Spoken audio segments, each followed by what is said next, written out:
when you're in pain, soothing as a springtime rain, to have a friend right in your corner, your heart will feel a little warmer. Tender loving care, tender loving care, each warm and friendly touch lets someone know you care so much.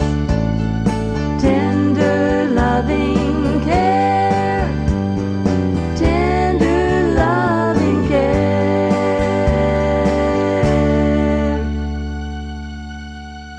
Hello, my name is David Meyer. I'm sitting in today for Dr. Almond. I'm a Seventh-day Adventist, and my wife and I have a natural food store in Glenville. And as Seventh-day Adventists, we understand that God is interested not just in our spiritual welfare, but in our physical welfare as well. As we've looked at the last couple times, in Psalm 103, we read, "Bless the Lord, O my soul, and all that is within me. Bless His holy name." So, He wants us to respond to Him with our whole being. Bless the Lord, O my soul, and forget not all His benefits. So He wants us to be aware or conscious of the benefits or blessings that He has for us. Who forgiveth all thine iniquities, who healeth all thy diseases. So there we see the spiritual combined with the physical. He is forgiving our iniquities, that has to do with the spiritual, and He's healing our diseases. And as we looked at the last time, we saw the healing mechanisms of the body, the clotting mechanism and the immune system and so forth that God has made and that are in place and operating all the time to protect us. Who redeemeth thy life from destruction, who crowneth thee with loving kindness and tender mercies. There again we see the spiritual part. And the next verse goes back to the physical. Who satisfieth thy mouth with good things, so that thy youth is renewed like the eagles. So He gives us things that are good for us, that taste good, that are satisfying, and that's more what we're going to look at today. So we're going to look at some things about losing weight. And there's a lot of people try to lose weight, and there's all kinds of methods that are used. Now, as far as losing weight, basically we eat food, the food contains energy, the food contains calories, and if we absorb more than we expend, it gets stored and we gain weight. If we expend or use more than we absorb, we lose weight.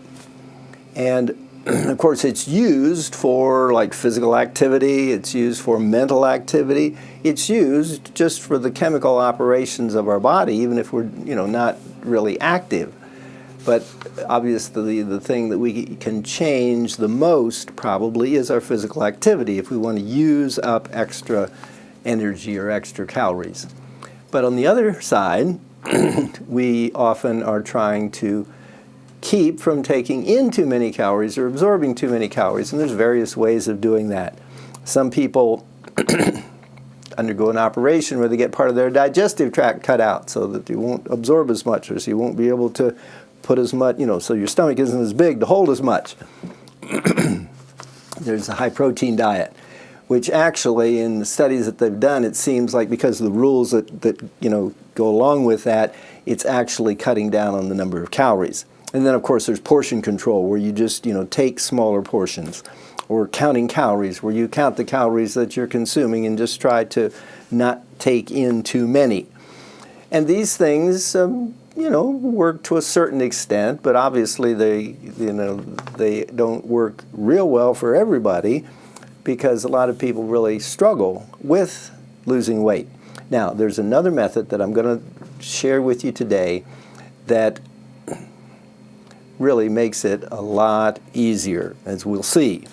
And that is eating whole foods, a variety of unrefined, fiber-rich, natural foods, especially fruits, vegetables, and whole grains. And we'll see why that can be helpful. Now, 1 pound of fat equals about 3,500 calories, or 35 miles. So to walk off a pound of fat would take walking 35 miles or running 35 miles. You just do it faster if you run. It's the distance so that it actually uses up the calories. Or 3,500 calories. Now, it's easy to add on 3,500 calories, and if we're careful and understand what's happening, it's not really that hard to, over a period of time, knock off those 3,500 calories a chunk at a time. Now, our stomach has a capacity of about a quart. About the size of a quart jar is the size of our stomach. And one of the challenges of a lot of the weight programs is that people try to limit their calories when the things that they're eating contain so many calories or so concentrated in calories that they don't feel full because they're not full. And so that really makes it difficult to do that over consistently over a period of time because a person doesn't feel full. They feel like they're starving, even though they're getting lots of calories. So our stomach has a capacity of about 1 quart. So if we can fill that quart at each meal without getting too many calories, we'll feel full, because we will be physically full, and we'll feel satisfied, and yet we won't get too many calories. So the key is understanding what fills us up without filling us out. So let's look at a chart that has different foods on it and shows the calories that they contain in relationship to the volume that they provide as we eat them. Now, let's just think of our stomach having a capacity of about a quart, and suppose we want to eat 3 meals, so we're going to have 3 quarts a day of food. So say we're aiming for 2,100 calories. That'll be a diet that's not an excessive amount of calories, and so that would give us 700 calories for each meal. So this chart is designed to show us what would give us 700 calories of different kinds of food. So, as we see there at the top of the list, the first item on the list is oil. Now, we see here, if you take 700 calories worth of oil, it's a little over 1/3 of a cup. Now, obviously, nobody is going to eat just oil, but this gives us a picture of what high-fat foods do because we see how little space they take up for the number of calories they provide. And just suppose you ate just 700 calories of oil. How much room would it take in your stomach? Well, it wouldn't take very much room at all. And so you wouldn't feel full because you wouldn't be. You wouldn't be full at all. And so you're saying, boy, I'm not full, but you've already had the 700 calories. All right? So let's look at another one. We drop down the list a couple more items to sugar. If we just had ate pure sugar to eat our 700 calories, it would take up almost 9/10 of a cup, or about just a little over 1/5 of the quart. Again, it's more than the oil, but again, you're not going to feel full because it's a concentrated source of calories, and so it provides those 700 calories before it fills you up very much. Now, nobody's going to eat just fat, nobody's going to eat just sugar, but a lot of the convenience foods, the snacky type foods and so forth have a lot of sugar and a lot of fat in them. In fact, now look back at the second item on the list, potato chips. Potato chips take up less space than sugar does. Why is that? Because the potato chips have a lot of fat in them, which is the first item there on the list. 3/4 of a cup. Now, it's probably not too difficult to eat 3/4 of a cup of potato chips. And that's the 700 calories that would be, what the allocation for a meal as we're looking at this chart. Okay, so then let's go down to the next item. Now, this one is one that's really important. We see there a category that includes meat, cakes, pies, pastry, nuts. And so that's about a quart that would give us the 700 calories. about a cup that would give us the 700 calories. Now, again, that's not going to near fill you up, but there's a lot of items in that category that are very common items that make up a substantial part of what a lot of people eat. Pastry type things and meat. This includes meat and cheese and things of that nature. Now, here we have nuts, and these are raw almonds, and you're probably not going to eat a cup of raw almonds. Nuts are fairly high in fat, so you don't want to eat a lot of them. And if you have nuts that are roasted, most nuts are roasted in salted nuts, unless they're dry roasted or roasted in oil, so you're going to have even more fat than what would just come in the nuts themselves. Nuts are good food, but you don't want to eat a lot of them just because it contains so many calories. But as we see, there's a lot of other things in this category that people often eat, and people often eat quite a lot of. So you see that it adds calories on pretty fast. And then the next item on the list there is French fries and fried potatoes. So again, because of the oil, we see that only a cup and a half of French fries or fried potatoes would give us the 700 calories. And the next item is avocado.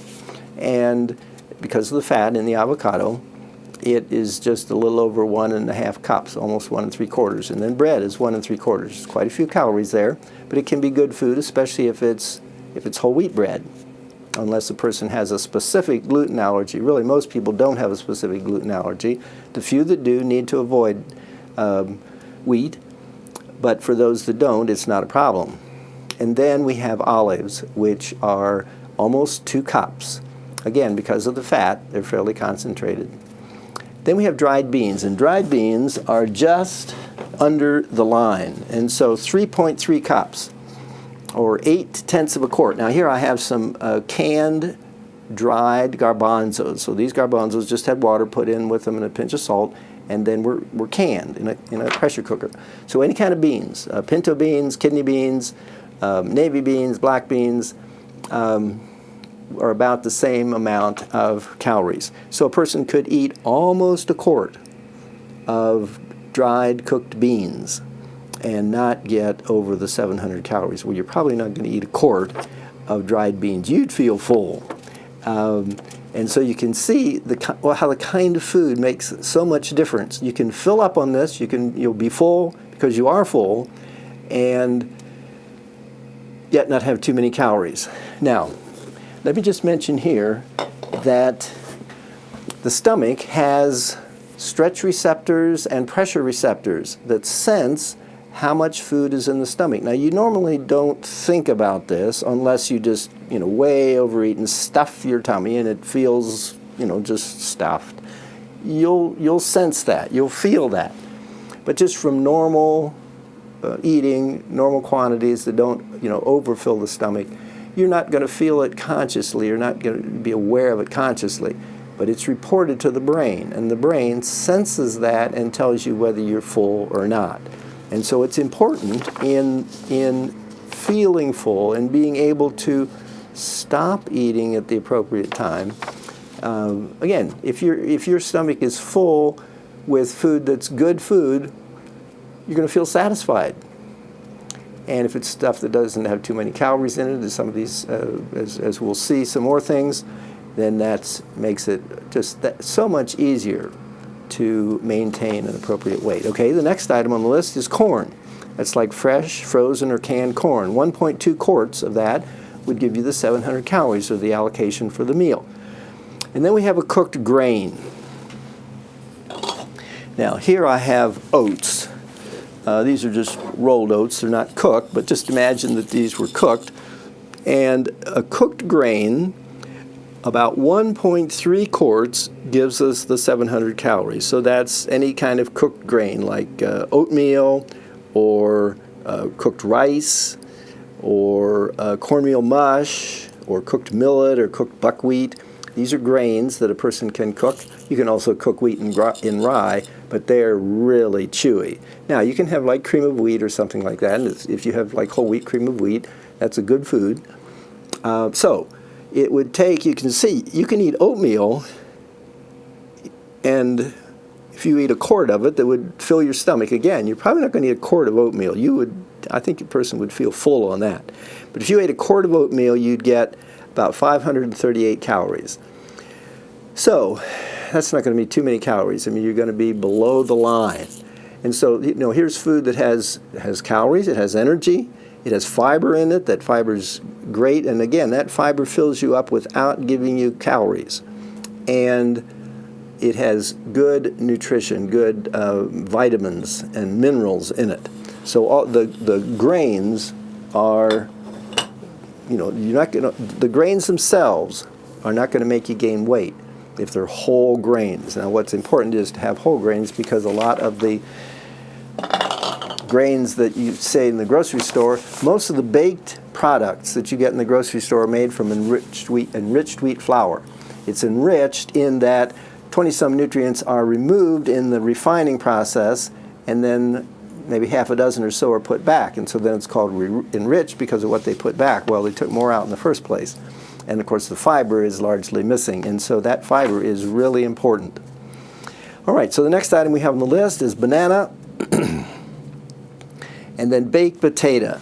Now, baked potato is interesting. Just a baked potato or a boiled potato, just plain cooked potato. The potato itself takes 1.5 quarts of potato to give you the 700 calories. So again, you see, potatoes are not going to make you gain weight. What makes a person gain weight is what they put on them. And look back up above the line there at the French fries and the fried potatoes. There, it's the fat that's added in the frying process and making the French fries, deep fat frying, or the fried potatoes. It's the fat that adds the extra calories that makes them, have more calories. But the potato itself is a good food, and you can eat all the potatoes you want, and the potatoes themselves are not going to make you gain weight. It's the things that people put on the potatoes, like the butter or the gravy or the sour cream, that tend to make a person gain weight. You say, well, you want something on your potato. What do you put on your potato? Well, you can make low-fat gravies, or down there, third from the bottom of the list, you'll notice salsa. So there are salsas that you can put on the potatoes that are tasty, or you can saute some onions, and I like that on potatoes. Or you can just eat the potatoes with a variety of, say, like stir-fried vegetables or something like that. So we see that, again, the potatoes are good food, and they're satisfying, and they give you calories, they give you nutrients, but not too many calories, and they fill up your stomach so that you feel satisfied before you've had too many calories if you don't put high-calorie things on the potatoes. Then the next there's blueberries and then apples, and so we see that the fruits take up a lot of space for the calories that they provide. They do provide calories. They provide good calories. And they have vitamins and minerals and antioxidants. Now we see apples there. So I have here a couple quarts of just plain canned apples. These are just cut up apples that have been, cooked and canned. Okay?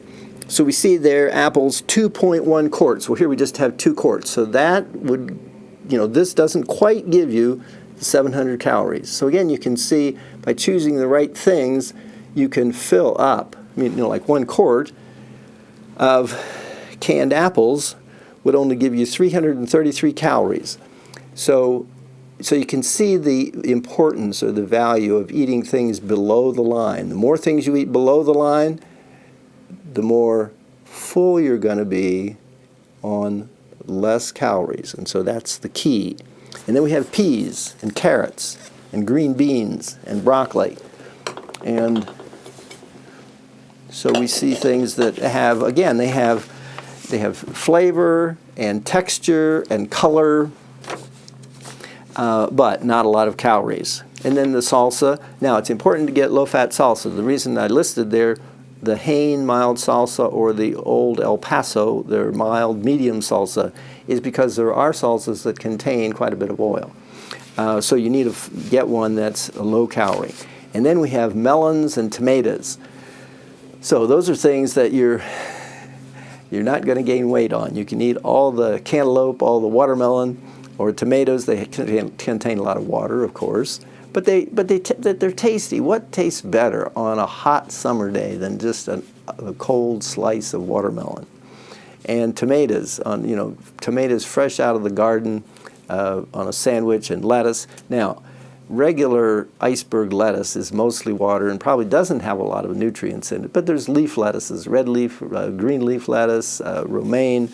There's lettuces that are tasty. We grow some in our garden called Butter Crunch, and it's just like melts in your mouth. It's really tasty. So these are things that are enjoyable and yet don't give you too many calories. So the emphasis is, or the objective is, to eat things below the line as much as possible, and then just eat sparingly of things above the line. All right, now, so what we should eat, or what's going to be helpful to eat in maintaining weight or losing weight, is to eat things below the line. You say, well, I don't like some of those things. Well, that's okay. Just pick out the ones you do like and start with them. And, and figure out ways to use them in a variety of ways so that you have some variety. And then experiment with other things below the line, other things on the bottom half of that chart. And so develop new tastes, because you're understanding the value of those things that have a lot of fiber. And what the fiber is important for preventing heart disease. It's important for preventing constipation, for a number of things. And that's probably the nutritional deficiency that we have in our modern American diet, is deficiency of fiber. So by eating those fruits and vegetables and whole grains, you get that fiber that's important. So that's what to eat. Now, how should we eat? How can we eat in a way that will enable us be healthful for us and enable us to maintain a proper weight? Eat a generous breakfast. The reason it's important to eat a generous breakfast is you have your day's activities ahead of you, so you're going to be able to use up that energy. And then eat a good lunch. And for breakfast and lunch, start with high fiber foods. Apple, grapefruit, pear, peach, carrot, celery, cauliflower, broccoli, cabbage, cucumber, turnip, tomato. High fiber foods you chew, and the fiber helps to fill you up, and those are things that are not high in calories. Then eat a light supper or no supper, especially if you're trying to lose weight. Now, I know supper is the time when a person's finished for the day, you kind of relax and so forth, but you're probably not going to be real active after supper, and so what you eat then has a tendency to go into storage because you're not going to be working it off. And so it's better to eat a good breakfast, a good lunch, and then not a lot in the evening. Have regular meal times and 3 or 4 hours in between. Our body gets used to a certain schedule, and it begins to prepare. Prepares the saliva, it prepares the digestive juices in the stomach. It's prepared for the food at the right time, and by giving time in between the meals, our stomach is able to rest. That's the time when it gets an opportunity to rest. Our stomach has strong acid in it, and so it produces that acid, but then it needs to be able to rest and to empty and to not be exposed to that acid. Nothing between meals. This one thing, if people would just do this, a lot of people could lose weight, because the things we eat between meals tend to be, the snacky type things, tend to be high in fat and high in sugar. Plus, if we're eating all the time or snacking, the stomach doesn't really get a chance to rest. And so it's important to eat and then let the stomach empty, and then it can rest and then prepare for the next meal. If we're eating all the time, it doesn't ever get that chance. And it's important to be well hydrated. And so we need to drink water, but we should drink it between meals and not with our meals. We shouldn't wash our food down, because we need to mix it with the saliva. The saliva contains enzymes that begin the digestion of starch. So it's important to mix the food with the saliva, and not just wash it down, because it, number one, will dilute the saliva. It dilutes the digestive juice in the stomach, the acid, and so then water has to be absorbed so the acid can get back to its proper concentration. And we need to chew the food so that it's in small particles so that it can be easily digested. So we need to chew it thoroughly, to chew it to a cream. We need to take small bites so that it's easier to chew it up thoroughly. If we take too large a bite, it is difficult to chew it thoroughly. We need to eat in a relaxed atmosphere, not rushed or tense. If we're tense, the body's response to stress is to actually partially or pretty thoroughly shut down the digestion. If you're in an emergency situation, the food in your stomach is not going to do you any good.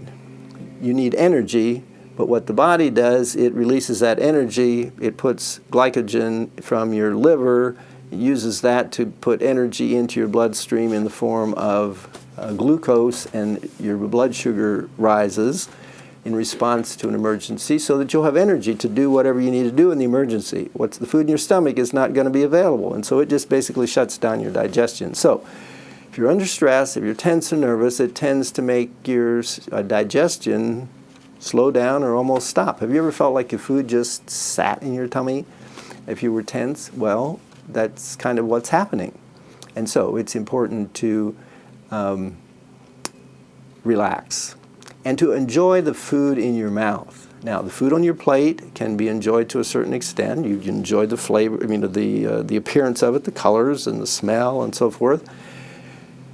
And when it's in your tummy, it may feel good, you may feel satisfied, but where you really taste it, where you really enjoy it, is in your mouth. So, take it in your mouth, chew it thoroughly, enjoy the flavor of what's in your mouth. And if you're chewing it thoroughly, your brain it has a counter where it's counting the chews. And after a while, it's counted enough and it says, oh, you've chewed enough for this meal. And so that also, again, you're not conscious of this, you're not aware of it, but it contributes to your feeling satisfied or feeling like you've had enough. And so chewing thoroughly, chewing the food and enjoying the food that's in your mouth helps a person to feel full. Take light exercise after the meal. That helps the digestion. And don't lie down, because if you lie down, the contents of the stomach tends to flow back up into the esophagus and can cause heartburn. It's important to take moderate exercise. This helps to suppress the appetite. It's important to drink water, but we should drink it between the meals and not dilute our digestive juice. And if we feel hungry, it's a good idea to drink water. This is between meals. A lot of times what we sense as hunger may really be thirst. And so between meals, if we feel hungry, it's good to drink water. We should avoid irritants. They stimulate the appetite, such as vinegar and mayonnaise, mustard, caffeine, alcohol, and spices like pepper, cinnamon, cloves, and nutmeg.